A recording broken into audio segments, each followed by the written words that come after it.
Let's put eigenvalues and eigenvectors to use now. We've got this differential equation. I'm using a generic initial condition. I gave you a particular initial condition. Let's solve it. You want to find your characteristic polynomial to help you find your eigenvalues and eigenvectors. You're subtracting lambda times I from A. That's the 2 by 2 matrix, lambda 0, 0, lambda. That's being subtracted from A. You only subtract then the lambda from the upper left and lower right entries on the main diagonal. The off diagonal entries stay as they are because you're subtracting 0. So you get -5 minus lambda, -2, -1, -4 minus lambda. Take this determinant. It's a quadratic in the unknown lambda. Simplify it. Actually, all these negative signs effectively cancel inside here because I can factor a -1 out of this thing here and a -1 out of that thing. I'll get positive signs in the end. I'll get lambda squared plus 9 lambda plus 20, right? 5 times 4 minus 2. Lambda squared plus 9 lambda plus 18. You're hoping you can factor these things, and in this case you can. Lambda plus 3 times lambda plus 6. Set that equal to 0 and solve for lambda, and you get 2 eigenvalues, -3 and -6. In general, because you get a quadratic, you could get irrational number eigenvalues. That's possible, unfortunately. Square roots of non-perfect squares. Or you could even get non-real eigenvalues. And there's really nothing in the definition of an eigenvalue-eigenvector pair that says lambda and v have to be real quantities. They can be complex quantities, involving complex numbers, the imaginary unit I. And that's going to come up very, very soon. In fact, the next lecture that you should watch today or tomorrow. Complex numbers come up. And they're relevant for real systems. They help you solve and understand real systems, and I'm not kidding. They're very useful. That's why we like complex numbers, is because they're useful. Complex numbers, in spite of the name, often make things simpler. Doesn't mean it's easy, but it's, in the big scheme of things, it makes it simpler than it would be otherwise if you didn't introduce complex numbers. You got to find the corresponding eigenvectors. Take them one at a time. Lambda equals -3. I'm thinking about the equation in the back of my mind here. A minus lambda I times V equals 0. I go up to this matrix and I replace the lambdas with -3s. I get a system of equations. -5 minus -3 is -5 plus 3 is -2. -2x minus 2y equals 0. And the second equation is -x. -4 minus -3 is -4 plus 3 is -1. And if you've done things right, you'll always get a system where within 2 by 2 case at least, where one equation is a scalar multiple of the other. You can actually just focus on one of the equations typically. There is a set of examples where you want to write down both equations, but typically you can just focus on one. Say the second one here, and get y in terms of x. You'll get y equals -x. All I did there was I added y to both sides. Think of x as a free variable. Let it equal something non-zero, like how about 1? And then y is the opposite. I could also think of y as the free variable. It doesn't matter which one you think of as the free variable. Just pick one of them. Y is -x, then x is -y. Yeah, any non-zero scalar multiple of this is another eigenvector, including -1, 1. For lambda equals -6, -5 minus -6 is +1. So I get x minus 2y equals 0. The other one should be a scalar multiple of it. Looking here, -1 is -x. -4 minus -6 is +2. Yeah, these equations are scalar multiples of each other. Take this equation, solve for x. I get x is 2y. If I think of y as the free variable, then x is 2 times it. I get that. Technically, these are different V's and these are different lambdas. Sometimes we use subscripts to emphasize that. It's not a real big deal to me if you're sloppy and you don't. The main emphasis in the book at this point is that your general solution of the system is y of t equals an arbitrary constant k1 times e to the first eigenvalue times t times the corresponding eigenvector plus another arbitrary constant k2 times e to the second eigenvalue times t times the corresponding eigenvector. Oops, that's a +1 there. But wait a minute. If these eigenvectors are not unique, what does that mean about the general solution? It means it's not unique. That's why I try to say, instead of the general solution, like I just had 10 seconds ago, I try to say a general solution. If I had any non-zero multiples of these vectors in these spots, it would be another general solution. But wait a minute, aren't solutions of differential equations unique? No, they're not.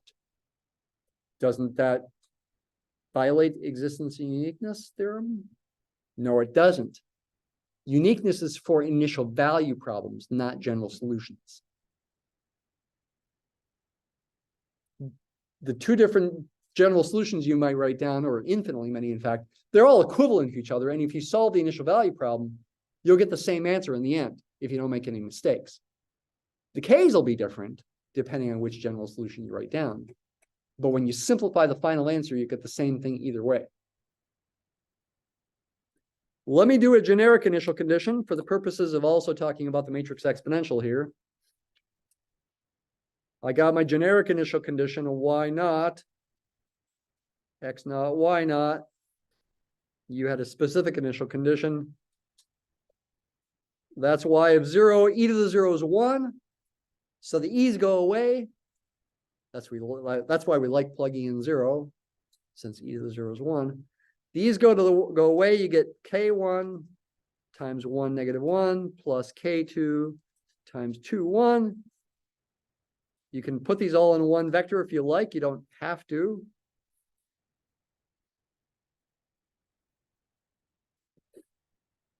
Solve this equation for k1 and k2 in terms of x naught and y naught.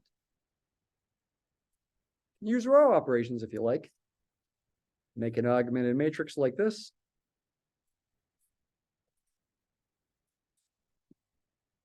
You don't have to use row operations if you don't want to here, but you can. Add row 1 to row 2, put the answer in row 2. I'll get a 0 there. 2 plus 1 is 3. I'm adding the rows, so I'll get an x naught plus y naught for the last spot. Divide row 2 by 3.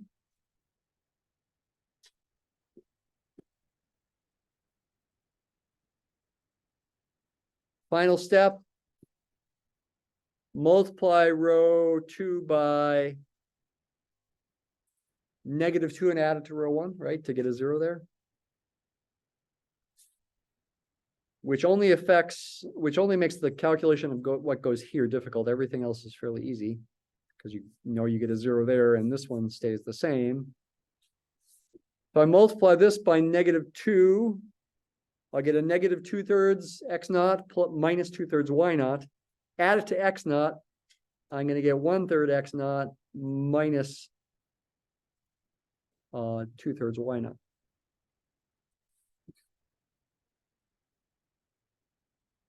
So there's the values of k1 and k2 from my general solution that would lead to me being able to write down a unique solution of the initial value problem. Using capital phi notation, I use a capital phi in the context of systems to emphasize it's a system, it's a vector here. I don't put the half arrow above it, but I guess I could. Put the initial condition as a subscript. All I'm going to do is I'm going to take these things and plug them in for k1 and k2. Oops, not there, but further up actually.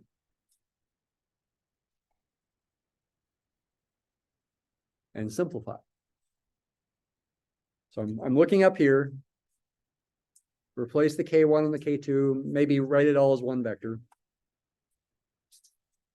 K1's this, I'll write that as X naught minus Y naught over 3. That gets multiplied by e to the negative 3t and 1. K2 is this. That gets multiplied by e to the negative 6t and 2. So I guess I get a 2x naught plus 2y naught over 3 e to the negative 6t. These things are going to be added. Don't forget your plus sign in here. This is a column vector that I'm getting.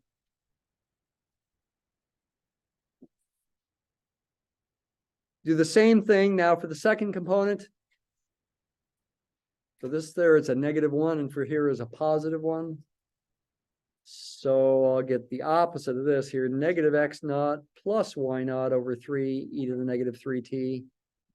And then a plus, again, it's a +1 here instead of a +2, so the 2's go away.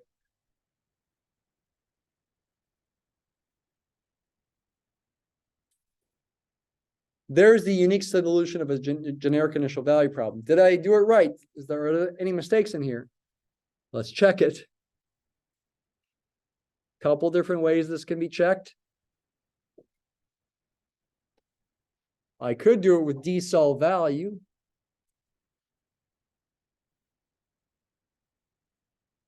What's the differential equations? X prime of t equals -5x of t minus 2y of t. I'm looking at the original matrix now. Y prime of t double equals -x of t minus 4y of t, comma, solving for x of t and y of t inside curly braces with the comma, t is the variable.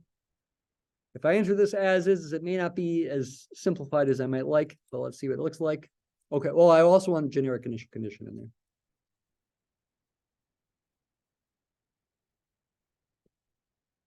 Okay, let's at least expand it and write the answer in matrix form, in other words, as a column vector. Oh, do we have a match? The e to the negative 3t terms here include a coefficient of 1/3 there, and a coefficient of negative y naught 2/3 there. So I must have made a mistake somewhere, it looks like. Oh, yeah, I missed the 2 right there. Okay, yep, that's my problem. There's a 2 there. That goes here. And it's also going to go down here. Okay, and the e to the negative 6t terms involve coefficients of 2/3 in both these spots, and coefficient of 1/3 here and 1/3 here, just like they're 1/3 down here. So it looks good once I fix those mistakes. Another way to check this is with the matrix exponential. Enter A, -5, -2, -1, -4. Do matrix form, say, matrix exp t times A times an initial condition vector. And we get the same thing looking slightly different though. Okay, Mathematica is rearranging things to factor out x naughts and y naughts. But once again, the e to the negative 3t terms have a coefficient of 1/3 there and negative 2/3 here. And down here, negative 1/3 and positive 2/3. Yeah, right there. And the e to the negative 6t terms looks like they've got the right coefficients.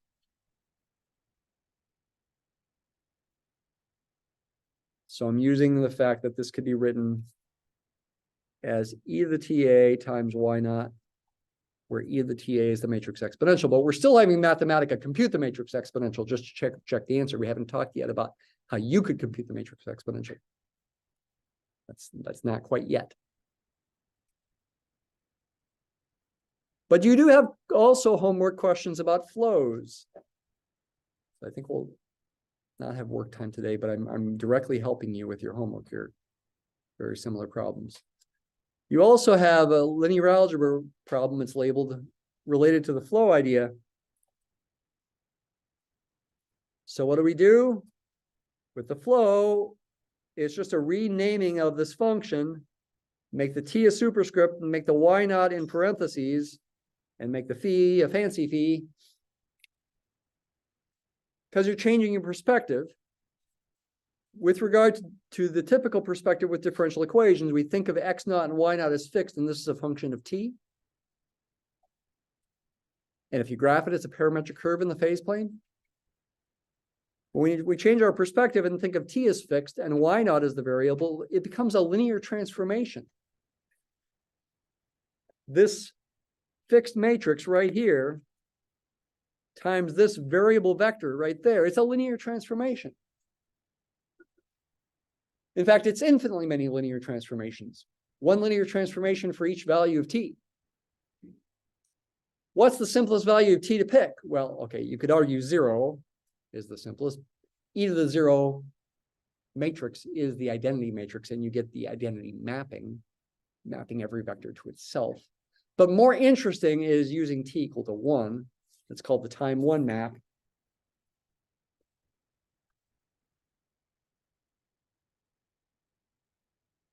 Time 1 map.